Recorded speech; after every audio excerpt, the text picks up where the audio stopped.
there were these 5 strands that it was a framework of 5 strands that comprised this program. And the strands are posed as questions. Number one, what does it look like to be a young man in relationship to himself?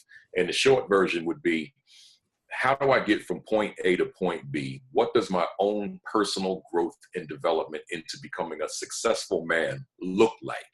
So in other words, I know I may know what I want to do, but I don't necessarily know the steps involved to get there, how to get there.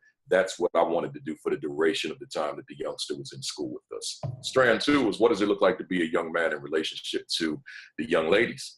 We wanted to make sure that his perception of them wasn't tainted by pop culture, music, hip hop music particularly, all that in terms of what a young woman is in relationship to a young man. We wanted him to see her as a queen. We wanted him to see her on the same plane, at the same level that he sees himself.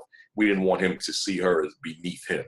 So that was a conversation. Strand 3, what does it look like to be a young man in relationship to the child that he may or may not have, because we know they're not all going to have a child, but if he does, what does fatherhood look like?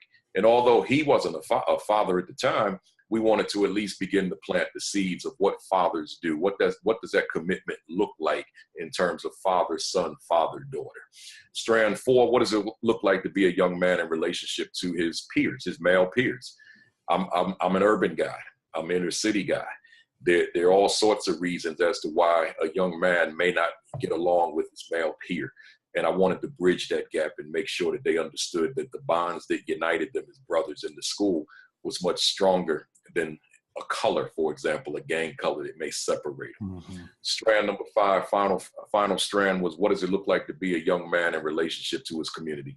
So looking at his neighborhood and asking the question, am I an asset to my neighborhood, to my community, or am I a liability? And just talking about the fact that you've got to be an asset of your community to help your community to grow and to flourish. So in a nutshell, there's so much more to talk about with that, but in a nutshell, those were the 5 strands that comprised the Young Men's Empowerment